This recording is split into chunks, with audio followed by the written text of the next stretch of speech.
Olá, você está na TV Otimista. Eu sou Erivaldo Carvalho. Este é o programa Política. Hoje vamos bater um papo com o deputado estadual Sargento Reginauro, do União Brasil. Qual o panorama da segurança pública no estado do Ceará? Como a criminalidade impacta a economia do estado? Vamos abordar o papel do Legislativo no debate e encaminhamento de soluções. Ainda os planos do convidado para as eleições do ano que vem. Estas e outras questões a partir de agora no programa Política.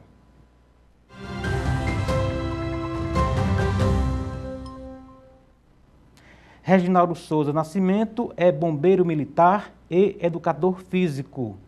O convidado tem mestrado em educação, é ator e diretor de teatro.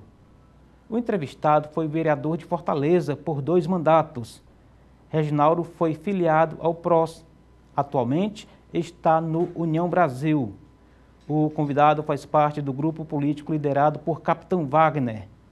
Em 2022, Reginauro foi eleito deputado estadual. E é com o deputado Sargento Reginauro que converso no programa de hoje. Deputado, muito obrigado pelo convite aceito. É sempre bacana tê-lo aqui conosco nos estúdios da TV Otimista, no programa Política. Tudo bem com o senhor? Tudo bem, graças a Deus, Erivaldo. Muito obrigado por mais um convite. É sempre um prazer a gente estar aqui podendo debater, né? Você que é um jornalista que tem acompanhado muito de perto a cena política cearense, né? Tenho acompanhado suas colunas, né? Parabéns, muito bem redigidas.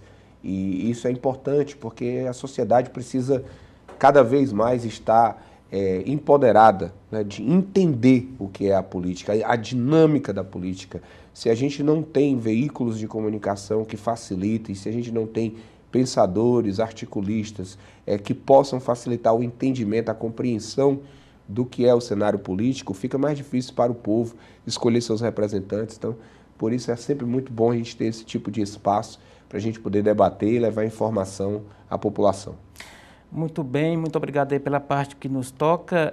Deputado, o senhor saiu da Câmara Municipal, está agora há 9, 10 meses deputado estadual, então já deve ter ali decantado algumas questões, passada aquela fase ali do início do mandato, já está bem situado nos debates, agora em nível de todo o estado do Ceará, não somente de Fortaleza. E nesse tocante, a segurança pública, a criminalidade, tem, à medida do possível, entrado no dia a dia da sociedade e também do parlamento. Eu pergunto ao senhor, esse debate está contemplado no tamanho que deveria ser na Assembleia Legislativa, esse debate sobre segurança pública? Lamentavelmente ele está longe, né? A gente já vem acompanhando esse debate, mesmo estando como vereador. É uma pauta que eu carrego com muita propriedade, porque sou membro da Segurança Pública já há 28 anos e há 12 anos trabalho com representação, né, dos policiais, bombeiros no estado do Ceará. Então esse é um debate que eu conheço de dentro. E quando cheguei na Assembleia Legislativa, nesse pleito agora, nessa legislatura, eu sou o único deputado oriundo das Forças de Segurança Pública. Nós já tivemos 3, né? Tínhamos o delegado Cavalcante, tínhamos Tony Brito e tínhamos Noélio na última legislatura, né? E agora eu sou o único. E aí quando você fala se esse debate está contemplado, não está, porque por mais esforços que eu faça, é preciso que o governo entenda a dimensão da coisa. E eu tenho me colocado à disposição para isso, né? Mesmo sendo opositor, eu não posso deixar de pensar no bem do povo cearense. Esse é um dos temas mais sensíveis em nível de Brasil. No estado do Ceará tem se tornado cada vez mais grave e a gente entende que é um tema que não dá para pensar em partido político. É um tema que é fundamental pensar em soluções. Eu, desde o início do ano, me coloquei à disposição do governo, já fiz requerimento para que o governo recebesse-nos e pudéssemos debater a situação da segurança pública do estado do Ceará. Até então não fui recebido, né? O que nós vemos é uma repetição de estratégias, e a gente pode falar um pouco melhor sobre isso, e essa estratégia ela está equivocada desde o seu nascedouro. E ela vem aí sendo apenas estendida, sem resultados efetivos e, lamentavelmente, sem o poder executivo assumir para si a responsabilidade, que precisa mudar. Entendi. Daqui a pouco a gente vai detalhar melhor de que tipo de panorama que o senhor está falando, para que a gente entenda e vá ali até possivelmente as causas, né? Sim. Do que poderá explicar, do que poderia explicar o atual contexto de criminalidade que está realmente se projetando até em nível de Brasil, prejudicando a economia, etc. Daqui a pouco a gente fala sobre isso. Ainda sobre a Assembleia, deputado. Lá há uma comissão técnica, um colegiado específico que, perante o regimento interno, se debruça sobre a questão da segurança, é isso? Temos uma comissão de defesa social, que dentre as suas pautas está inserida a segurança pública. Eu faço parte dessa comissão. Vem funcionando a contento essa comissão? Não vem funcionando a contento e é interessante, né? Como faz falta a presença de mais membros técnicos. Essas comissões são chamadas de comissões técnicas, são comissões temáticas. Que discutem ali no mérito, né? Por exemplo, a comissão de saúde ela é basicamente feita por médicos e profissionais de saúde. Né? E aí nós temos uma CCJ comissão... tem advogados. Muitos advogados na CCJ, né, que é a comissão mais importante da casa. De educação, muita gente que tem Ligada algum à vínculo área, né? direto, né? Professores ou pessoas que têm uma história. Mas na segurança pública, nós não temos hoje sequer plantel para isso. E eu cheguei a solicitar a presidência, que era para que eu pudesse, de fato, ter um maior empoderamento para pautar a comissão. E, infelizmente, por as questões políticas, né, de organização política, partidária, e eu sou de oposição, acabou que foi negado uma coisa que era o natural. Se só tem um profissional de segurança nessa casa, o natural é que eu fosse o presidente dessa comissão, para que a gente pudesse, de fato, dar a ela o olhar que ela carece. Então, a gente tem tentado gerar alguns debates, algumas audiências, mas ainda está muito abaixo do que a Assembleia poderia, né, promover para até colaborar com o governo. Mais uma vez eu digo, eu acho que o governo, até esse momento, eu vou repetir o que eu tenho dito na Assembleia, não tem um plano, não tem um projeto, não tem, certo? Isso é fato, isso não é para atacar o governador, certo? Na verdade, inclusive, até eu me sinto muito à vontade de dizer que o governador é humano, ele herdou uma tragédia que não foi ele que criou. Mas se ele não tomar providências, ele vai ser parte da culpa. Né? Essa tragédia ela inicia-se de forma mais direta na gestão Cid Gomes, ela se estende pelos 8 anos da gestão Camilo Santana e o governador é humano, pega ela no colo, né? Uma bomba que lamentavelmente ele não está sabendo, né, como realmente reverter esse quadro e é possível reverter. Agora, de que tragédia estamos falando, deputado, em termos mais práticos? É o domínio das facções, são os índices de criminalidade, é o resultado lá na ponta que não aparece, falta de investimento? Assim, se a gente fosse abrir aqui alguns dados, de que tragédia estamos falando na segurança pública? O primeiro ponto, de fato, é o resultado direto para a população. Assaltos, mortes, pessoas perdendo bens, né?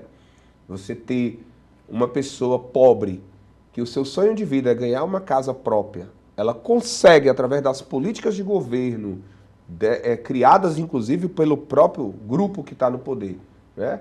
Lá atrás. Aí ela recebe a casa e perde porque uma facção criminosa simplesmente diz para ela vá-se embora e não deixa ela nem sequer tirar suas coisas de dentro. Isso é um absurdo, isso é a inversão completa, né? É acabar completamente com o Estado Democrático de Direito, né? Porque a Constituição garante o direito à moradia e a pessoa está perdendo seu imóvel. Né? Você vê uma cidadã ser arrancada de dentro do seu carro à luz do dia e ter seu carro incendiado, porque ela passou no meio de um conflito de facções criminosas. Isso é inaceitável em qualquer lugar do mundo. Isso já era para ter gerado uma comoção social muito maior. Parece que nós estamos nos acostumando. Eu tenho muito medo disso. Anestesiado com nós estamos nos acostumando com esse cenário. Eu tenho muito medo disso. Eu escrevi recente agora nas minhas redes sociais que quando você assiste pela internet, lá pelas redes sociais, um grupo de criminosos retirarem um homem de dentro de casa e executarem ele friamente, aí alguém pode pensar assim, mas morreu só mais um bandido. Não, porque existe uma comunidade em torno de trabalhadores, de donas de casa, de crianças inocentes que estão assistindo aquele tipo de situação. E estão se acostumando com o cenário da violência. Que perspectiva eu tenho de futuro para uma criança que vive assistindo esse tipo de cena cotidianamente? E também é uma demonstração de autoridade da facção naquela comunidade, né? Ela vai naturalizar, esse sentimento ele já está posto, existe o tribunal do crime dentro dessas comunidades, né? Então é um Estado paralelo, já é um Estado paralelo. Então essa é a primeira tragédia, o Estado perdeu o controle. Às vezes a polícia não chega no território? Não consegue chegar. E seria injusto da nossa parte esperar que a Polícia Militar resolva esse problema sozinho. Aí vem lá para a questão que eu disse para você, a estratégia está errada. E aí, rapidamente, por que está errada? São quase 20 anos com investimentos maciços na Polícia Militar, do ponto de vista de efetivo. Vou contratar mais 4 mil, vou contratar mais 5 mil. E por que o resultado não está aparecendo? Nós estamos numa guerra, mandando soldados para a rua para trocar tiro. A polícia vai e faz o trabalho combativo, mas o crime ele é dinâmico e se reinventa. Ele não vai parar de existir porque tem viatura circulando. Muito pelo contrário, já entendeu todo o sistema e continua atuando. O que é que não aconteceu nesses 20 anos? Não aconteceu um investimento em inteligência para que nós pudéssemos chegar antes. A Polícia Militar chega depois. Por quê? Porque ela é acionada para um crime que está acontecendo. É a função dela. Mas aí o investimento não seria na militar, seria na civil. Aí você teria que ter feito o mesmo investimento ou proporcional na Polícia Civil, na PEFOS, certo? Que fazem um trabalho científico e investigativo para que nós tivéssemos menos troca de tiro, menos necessidade de confronto e mais efetividade policial. Isso não tem acontecido. Nós chegamos a ter anos das gestões passadas com zero em investimento em inteligência policial no orçamento do Estado. Agora, deputado, para a gente entender melhor, o que leva o governo, com essas evidências que o senhor coloca, que mesmo sendo de oposição ao governo, está fazendo uma leitura da média geral do sentimento da população, o que leva o governo a priorizar efetivo, viatura, etc., e não investir na inteligência? É porque não tem a visibilidade que uma viatura nova entregue tem à população? É uma pergunta bem interessante a sua, inteligentíssima, e que eu gostaria de ter uma resposta ao mesmo tom, mas a gente vai só especular. A política no Brasil ela se faz muito para o imediato, e o imediato para o político é visibilidade. Eu tenho um programa que vai ter uma viatura em cada quarteirão. Se ganha uma eleição em cima de uma... Você vende uma ilusão. Era impossível manter aquilo. Impossível, e o tempo mostrou que era impossível, né? E aí, mas aquilo deu voto, aquilo dá visibilidade, Hilux andando, né, pelas ruas de Fortaleza num estado pobre como o nosso. Manutenção, né? Caríssima. Manutenção caríssima, enfim. Então, Elisvaldo, eu tenho muita sensação de que não se faz política no Brasil para médio e longo prazo. Sabe, é um problema da classe política e a população precisa aprender a cobrar isso. Olhando para a próxima eleição. Olhando, exatamente. Você está sempre olhando na sua reeleição, certo? Eu preciso deixar um legado que qualquer gestor que assuma daqui a 6, 8, 10 anos, ele possa dar continuidade e dizer, tá, então isso aqui dá certo e eu posso apostar nessa fórmula, certo? E não há risco. Eu digo para você como profissional de segurança, a Polícia Militar do Estado do Ceará é extremamente treinada, capacitada para fazer o seu trabalho e o faz. Se a Polícia Civil, que tem excelente quadro, mas um quadro extremamente diminuto para o tamanho do problema que nós temos no Ceará. Há estatísticas sobre número de policiais civil, militar, em relação à população, ali aquela cota a cada 100 mil, deputado?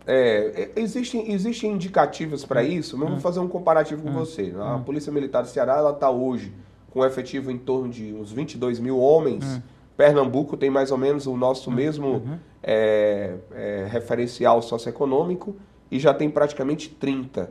A nossa Polícia Civil, enquanto isso, deve estar em torno de 2.500 homens para todo o estado do Ceará, certo? Então, você chega numa delegacia e a população reclama de demora e etc., é uma demanda gigantesca. Quando você vai pegar a resolutividade de crimes, você tem um mesmo delegado com uma pilha de inquéritos para serem investigados. E dezenas de mandados em aberto, né? Dezenas. Então, assim, há uma necessidade de equilibrar essas forças, como há uma necessidade, quando você perguntou, e é muito complexo o tema, há uma necessidade também do Estado avançar em investimentos sociais dentro dessas comunidades para interromper o ciclo da violência. Entendi. Porque o ciclo da criminalidade, ele trabalha em cima da miséria.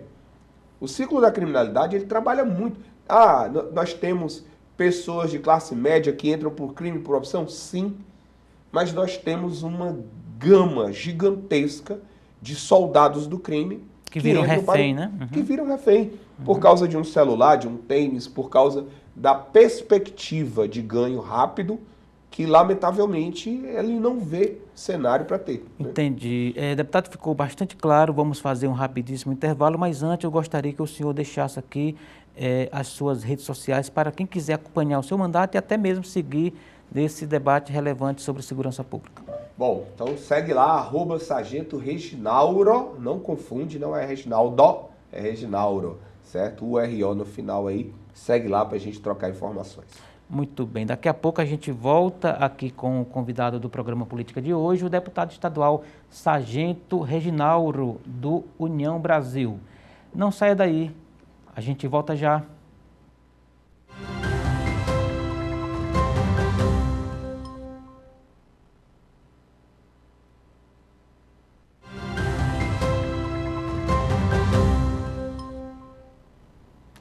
Estamos de volta para o segundo bloco do programa Política de hoje. Você está na TV Otimista, eu sou Erivaldo Carvalho, aqui ao meu lado, Sargento Reginauro. Ele é deputado estadual, é do União Brasil e é especialista em segurança pública, nos ajudando aqui a entender esse fenômeno da criminalidade no estado do Ceará. Para quem não anotou da primeira vez o seu arroba nas redes sociais, como é que faz, deputado? @Sargento Reginauro, certo? Só o detalhe que o final é diferente, escolha de minha mãe, então é assim mesmo, o RO no final, @Sargento Reginauro. Vai lá, manda seu alô, manda sua crítica e sugestão, a gente gosta desse contato direto com o povo mesmo. Muito bem. Deputado, no ano passado, até dezembro, nós tínhamos o presidente Bolsonaro na presidência da República, né? E o governo do estado sempre nacionalizava o debate sobre segurança pública, falava em investimento, em política pública, etc, etc. Então, havia uma espécie de terceirização, né? Sim. Agora, com o governo Lula, isso fica politicamente inviável para o governo que é alinhado politicamente ao Palácio do Planalto, né? Poderia ser daí um dos motivos pelos quais o governo do estado aparentemente foge do debate sobre a criminalidade? Perfeito, né? Vamos lá. A Constituição diz que a segurança é um dever de todos, mas a responsabilidade efetiva da segurança, ela é dos estados, tá? O governo federal tem uma coparticipação nisso, faz aí o trabalho de fronteiras, de narcotráfico, operações que envolvem a questão da criminalidade em nível internacional, etc. E a Polícia Federal faz esse trabalho, Polícia Rodoviária Federal, enfim. Tráfico de drogas, de armas e por aí vai. No Brasil, nos últimos 4 anos, né, anteriores, tudo virou polarização política, né? Essa coisa de, é do governo federal. E o interessante é que durante a gestão Camilo, em algum momento, o governo começou a dar bons resultados na segurança pública. Aí o governador trouxe para ele o mérito. Uhum. Os resultados voltaram a piorar, aí a culpa foi para o governo federal. Porque é um problema nacional, o narcotráfico, e ele é um problema nacional e internacional. Porém, é possível resolver dentro da sua casa. Você não vai resolver o problema do Brasil, mas o problema do Ceará. Cada governador tem a responsabilidade de resolver o problema do seu estado. E ele pode, quando achar necessário, pedir apoio daquilo que ele não está se sentindo suficientemente capaz. O que era estranho era o governador dizer que a culpa era do presidente da República e não havia um pedido de socorro, por exemplo, pela Força Nacional dentro do território cearense. Não havia nenhum pedido oficial. Agora, o governo federal é do mesmo partido do governo do estado. Aí ficou complicado para o governador jogar a culpa para Brasília, né? E aí o governador simplesmente nem coloca a culpa em Brasília e nem traz a responsabilidade para ele. Nós estamos há 9 meses, fechando 10 agora, né? Já estamos em outubro. 10 meses de governo. Há pouco mais de uma semana ou uma semana atrás, o governador fez a primeira declaração pública sobre o problema da criminalidade de uma forma direta e, lamentavelmente, o governador demonstrou ou não quis assumir e demonstrou um completo desconhecimento da realidade. Porque ele falou que pode acontecer uma guerra, a guerra está instalada, certo? Ele falou de um cenário que é possível, quando, na verdade, a população está vivendo esse cenário no seu cotidiano, afetando diretamente. Nós tivemos semana passada um relatório que mostrou que o Ceará teve uma diminuição de voos de 5% no aeroporto Pinto Martins. Enquanto que o Brasil todo teve alta, o Ceará teve baixa. O senhor associa a essa questão da... Eu levantei esse questionamento. Seria leviano eu colocar isso, afirmar que isso é o motivo. Mas que é curioso, é estranho, isso de fato é. Inclusive, esse sentimento que o próprio governo tem é a partir de informações da inteligência do governo. Então, quando o governador Eumano chega a declarar isso, ele sabe do que está falando, embora esteja apenas prevendo algo que já acontece, né? Olha, eu vou pegar uma lógica, que é a lógica dos alcoólatras. O alcoólatra só se trata quando ele assume que está doente. A tese do Alcoólicos Anônimos é a regra básica, né? Eu sou um doente, eu preciso me curar, eu preciso reconhecer a doença. O problema da criminalidade em nível governamental, assim, para esse nível de política de governo, a gente tem que ter humildade e reconhecer. Estamos sem controle. A partir daí, talvez a gente tenha uma mudança de cenário. Porque o governador, talvez, sozinho não vá conseguir resolver? Concordo. Mas ele assumindo, ele vai ter que chamar governo federal, Assembleia Legislativa, Poder Judiciário, Ministério Público, sentar todo mundo numa roda. Vamos sair dessa? Vamos resolver esse problema de frente? Nós temos aí uma experiência recente agora, né? El Salvador, um país que o presidente assumiu e disse acabou. Vai ser tolerância zero e os dados, os resultados estão assustadores no sentido positivo. Né? A população batendo palmas porque a criminalidade não está tendo sossego, né, para um país que resolveu encarar de frente o problema. Exato. O senhor falando isso, a gente lembrando aqui de quando as facções começaram a se instalar no estado do Ceará, não só aqui em Fortaleza, mas também no interior, o governo negava veementemente, dizia que era invenção da imprensa, da oposição, quer dizer, que demorou a agir porque acreditou no próprio discurso, né? E aí o resultado está aí, né? Negou. Eu já estava, eu não tinha mandato, mas eu era presidente de uma entidade de profissionais de segurança. E eu acompanhei isso muito de perto. Eu lembro do secretário de segurança afirmar isso publicamente, não havia facção criminosa no estado do Ceará. E nós, que somos da ponta, né, Eu sou da base, eu sou sargento do bombeiro, mas eu lido com a polícia militar, né, esse tempo todo, mais de 10 anos, mais de uma década. Então nós sabíamos o que estava acontecendo, certo? Então eu falei da fala do governador.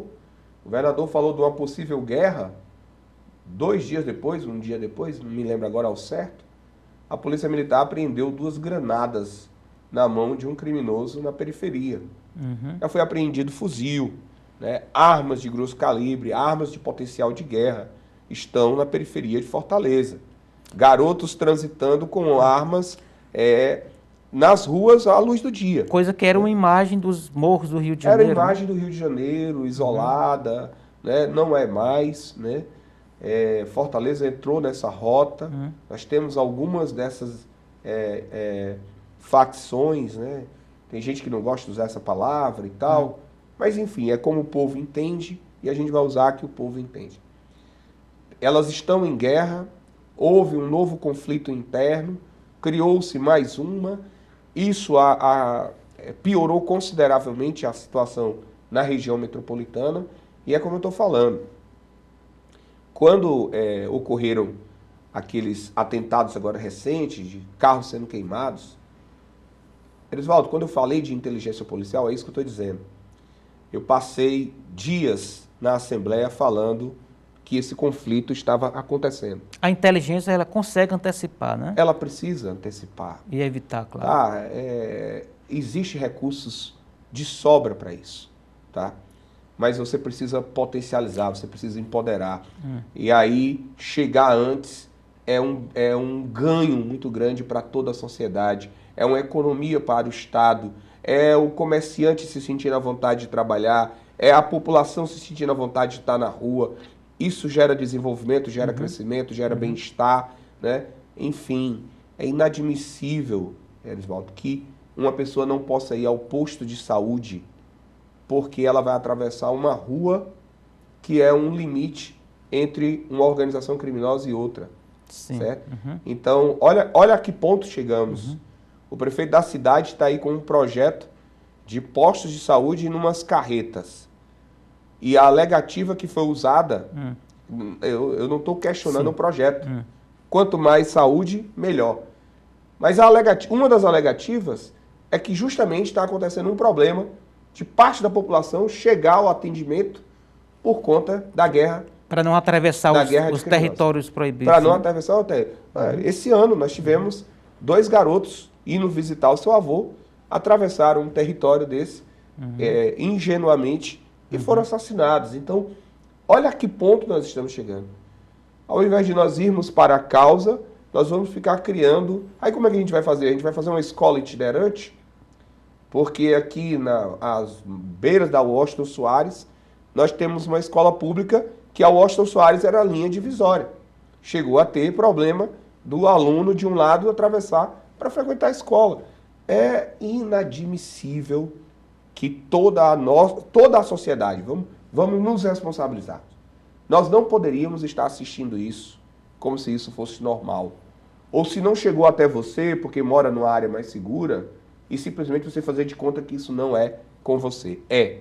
Vai chegar em algum momento a qualquer um de nós. Exato. Né? Pode chegar em algum momento a qualquer um de nós. Nós precisamos nos unir para dar uma resposta a isso. Voltando aqui ao exemplo mais triste dessa situação, que é o Rio de Janeiro, eu lembro que na década de 90, 80, 90, a classe média, média alta se sentia protegida porque estava no asfalto, né? E não lá em cima. E agora a criminalidade desceu, foi à praia, né? Foi à praia. Pega ônibus, tem praia, arrastão e tudo mais, né? Invadiu os túneis, foi para a área nobre, né? Você visita o Rio de Janeiro, uma cidade linda. Bala perdida em todo canto. Uma cidade linda, mas não tem como dizer que você não fica tenso. Sim, Você claro. pega um Uber, você pega um aplicativo, você fica tenso, você aluga um carro, você fica com receio, né? Então, e essa realidade, como eu conheço melhor Fortaleza, eu não sofro aqui porque eu sei onde eu estou andando. A diferença é que quando eu vou ao Rio de Janeiro, eu não sei exatamente onde eu estou. Mas a perspectiva nessa caminhada aí sem sombra de dúvida, nós já estamos vivendo isso. Eu tive pessoas próximas, Elisvaldo, que receberam casa do Minha Casa Minha Vida e me relataram, pessoas da minha inteira confiança e convívio. A gente chegava na comunidade e eles pediam a nossa identidade, fotografavam para fazer consulta dos seus dados, saber de onde você tinha vindo.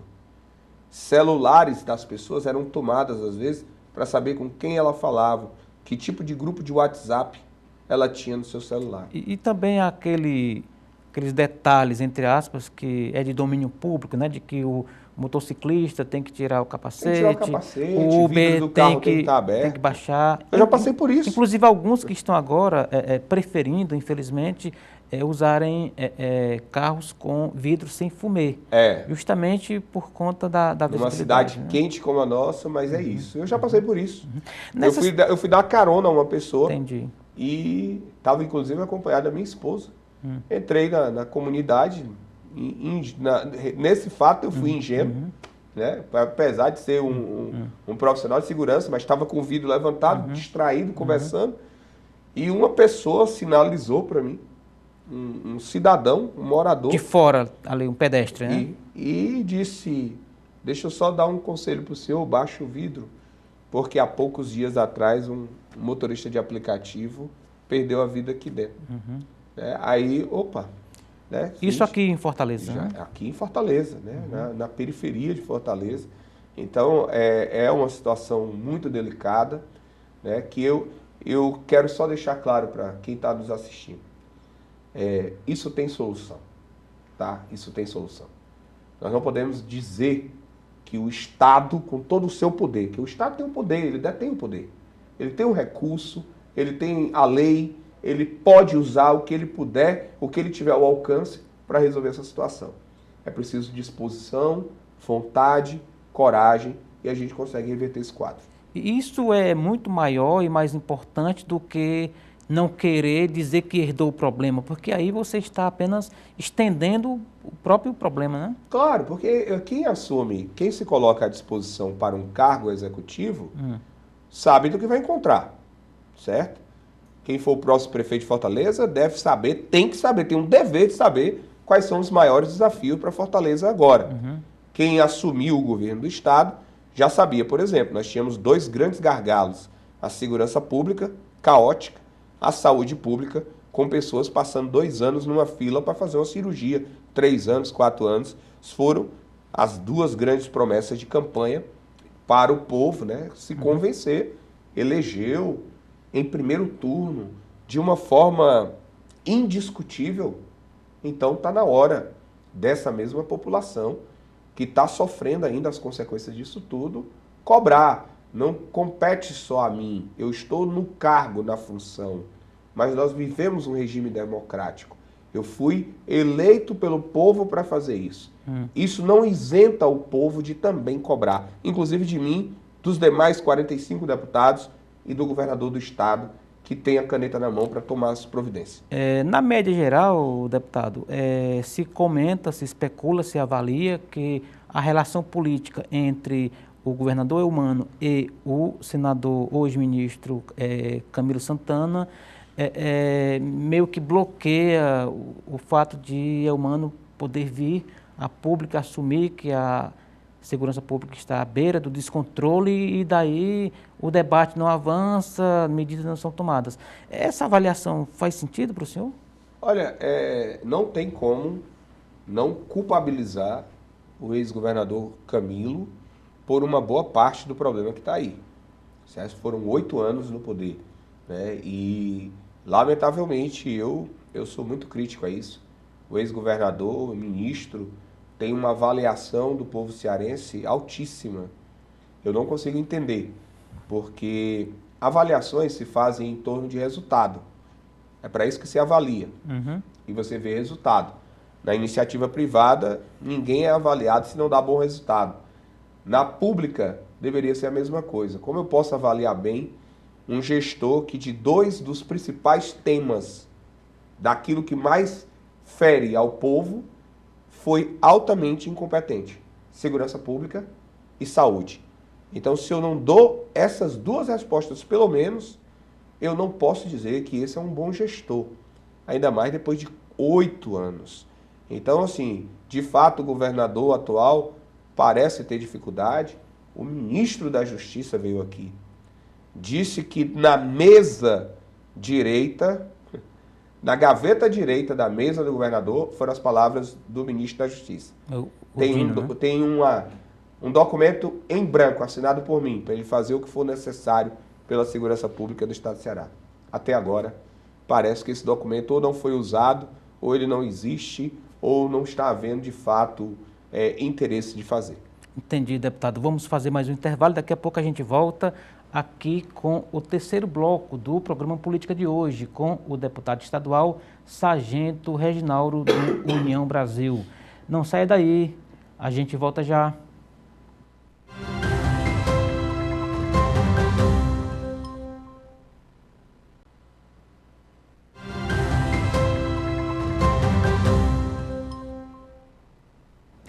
Estamos de volta para o terceiro e último bloco do programa Política de hoje. Eu sou Erivaldo Carvalho, você está na TV Otimista, que recebe neste programa o deputado estadual Sargento Reginaldo, do União Brasil. Mais uma vez, as redes sociais, deputado. @Sargento Reginaldo, vai lá e curte, comenta, compartilha, manda tua mensagem, avalia aí o nosso mandato, né? Isso para mim é muito importante para a gente saber o que é que a população está esperando de nós, né? Recebe conteúdos, proposta, discussão? Sim, como é bastante. Movimentado o perfil, Eu tenho procurado ao máximo manter essa interação, desde o meu trabalho como vereador, inclusive alguns projetos que a gente já deu entrada, eles partiram de conversas como essa, projetos de acessibilidade, projetos de meio ambiente, né, projetos de segurança pública, conversando com a população que a gente vai tentando aprimorar, né, o trabalho da gente. Isso é muito importante, fundamental. Entendi. Deputado, nós passamos os dois blocos dando uma boa panorâmica sobre a situação da criminalidade, segurança, governo, etc. Estamos aqui às beiras, né, de um processo eleitoral. Esse debate entra na disputa pela Prefeitura de Fortaleza e se entra, como que a campanha vai comportar esse debate tão relevante? Não tem como não entrar. Segurança pública, eu vou repetir, dever de todos, né? A prefeitura tem responsabilidade nisso? Tem. Menor? Sim. Mas ela tem como contribuir consideravelmente com a Guarda Municipal de Fortaleza, né? Que está aí agora, vai receber um incremento de efetivo, né? E em algumas cidades pelo Brasil, nós temos guardas municipais que são referências, né, locais de segurança pública, no sul do Brasil, no interior de São Paulo, né, que desempenham trabalhos extremamente relevantes, reconhecidos pela população. Agora, tem um outro aspecto que envolve diretamente a prefeitura e que ela contribui muito com a questão da segurança pública. Vamos alguns deles. A questão do acesso a programas sociais. Eu falei aqui da gente interromper o ciclo da violência, da criminalidade.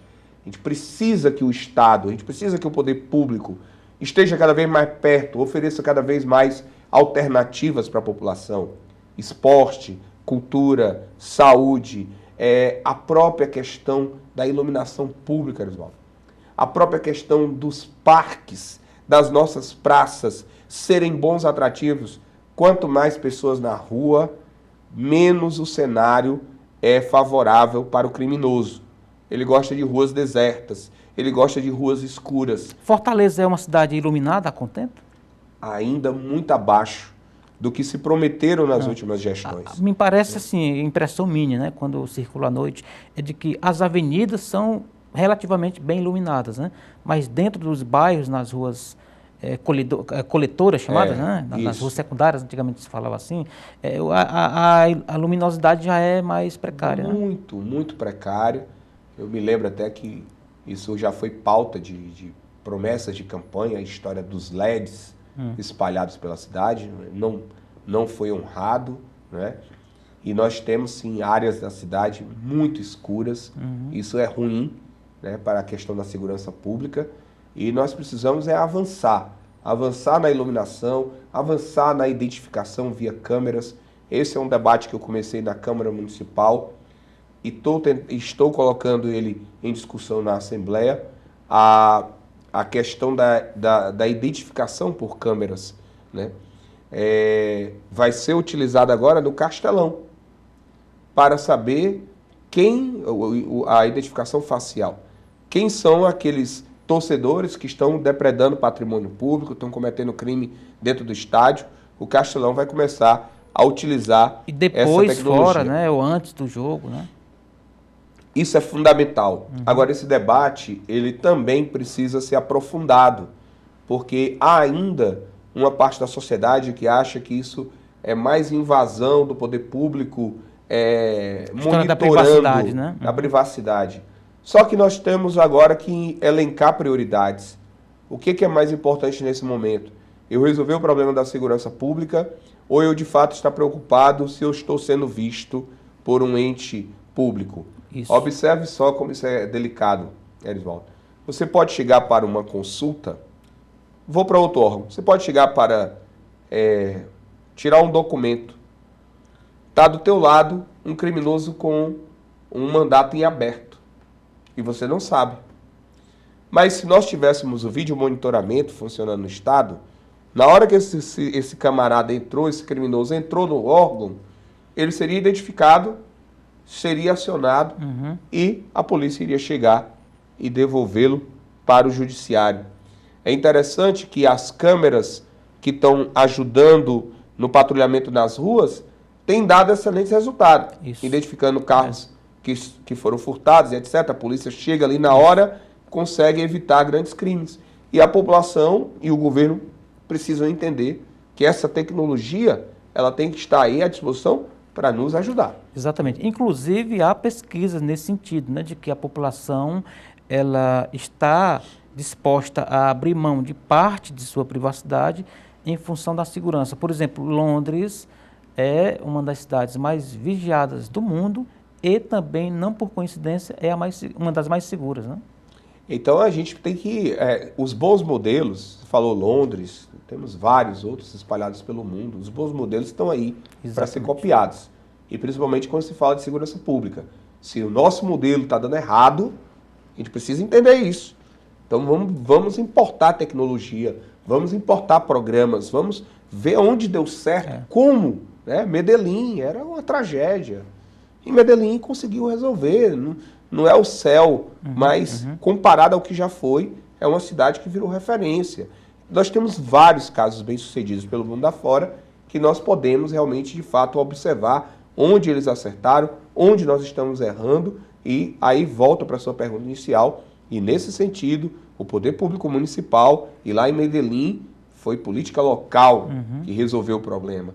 Né? Então a gente pode sim acreditar que Fortaleza pode dar uma grande contribuição para a segurança pública, pelo menos da capital. E o Estado, no caso o ente público, né, que pode ser o Estado do Ceará ou a Prefeitura de Fortaleza, não chegar apenas enquanto polícia, chegar também enquanto braço social, educação, saúde, isso é lazer. Fundamental. Né? Isso é fundamental. Eu vou lhe dar uma pincelada rápida disso. Foi feita uma ocupação do Morro de Santiago, lá na Barra do Ceará, no governo passado.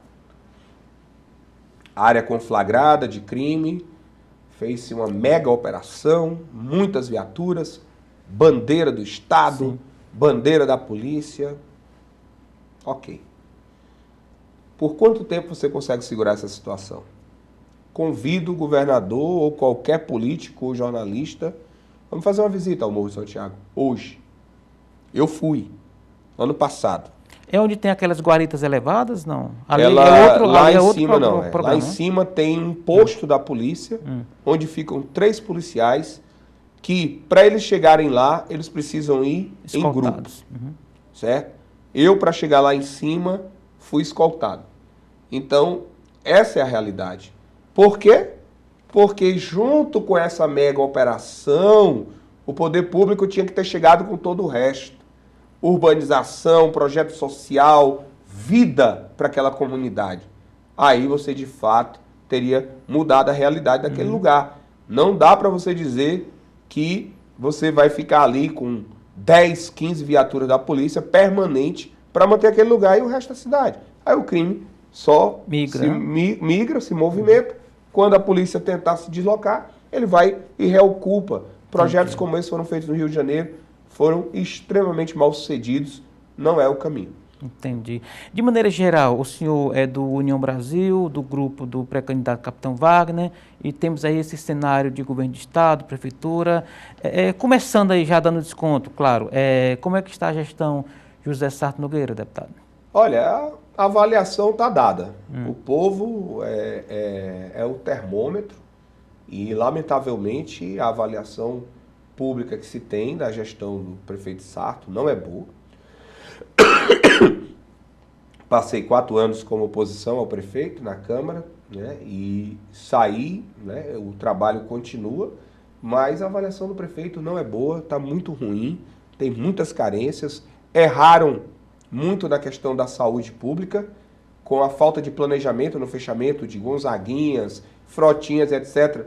Está tentando recuperar, espero, em nome da população, que recupere, mas foi um caos, fechamento de emergências, de áreas pediátricas, isso foi muito ruim para a população.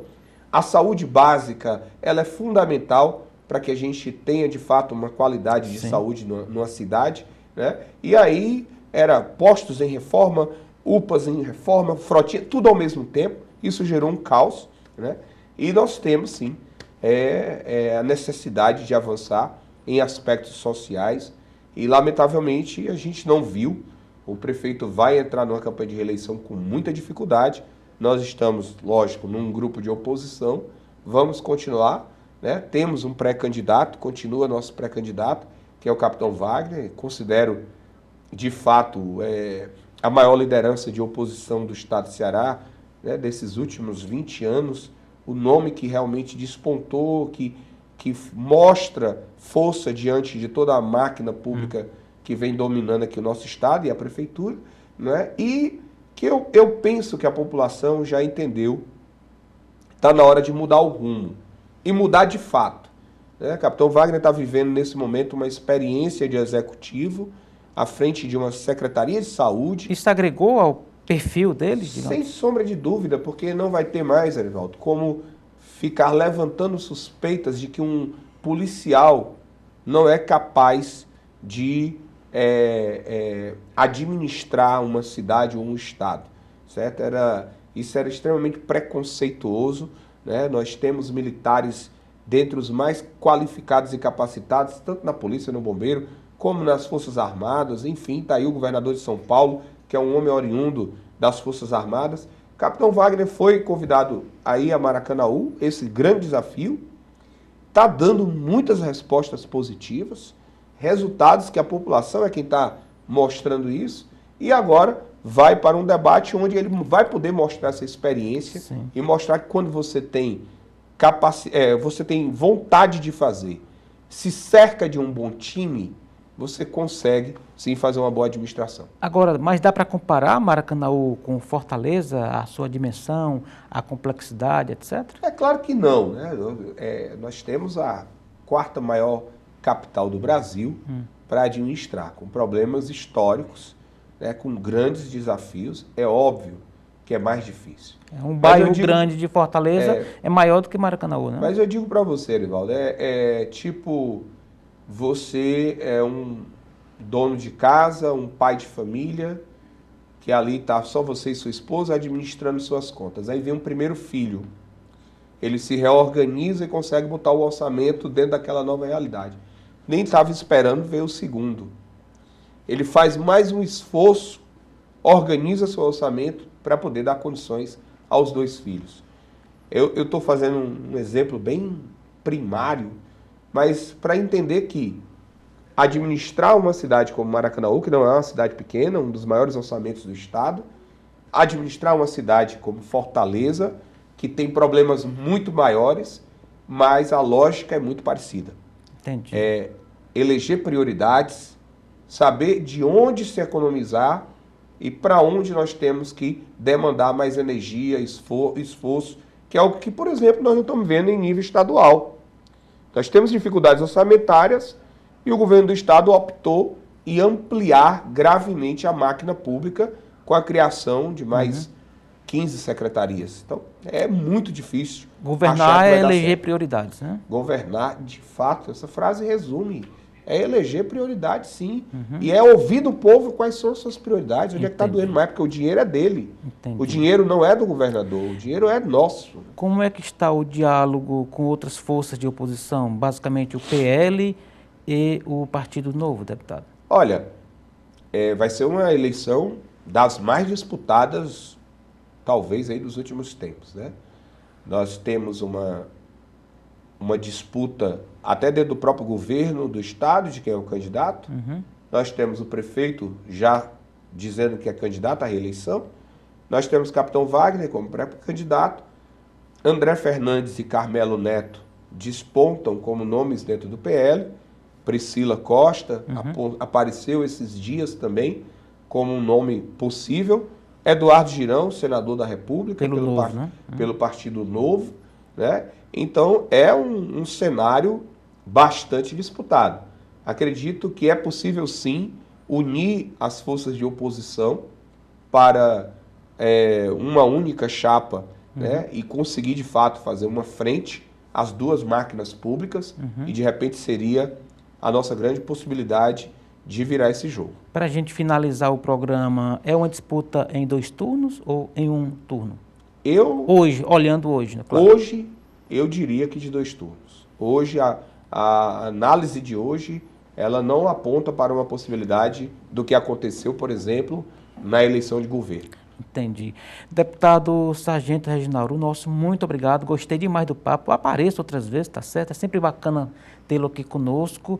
O nosso muito obrigado, boa sorte na caminhada, as suas despedidas. Eu que agradeço mais uma vez, eu gosto muito desse tipo de debate onde se dá espaço para a gente poder de fato mostrar o que é do interesse público. E essa é a nossa pegada, o nosso trabalho. Acompanhe lá nossas redes sociais, estamos à disposição de todos vocês. Obrigado, João. Lembrando o arroba, Sargento Reginaldo, vai lá nas nossas redes sociais, pode deixar seu like e sua mensagem. Legal, muito obrigado mais uma vez. E assim chegamos ao final da edição de hoje do programa Política. A todos o nosso muito obrigado pela companhia. Até o nosso próximo encontro. Forte abraço.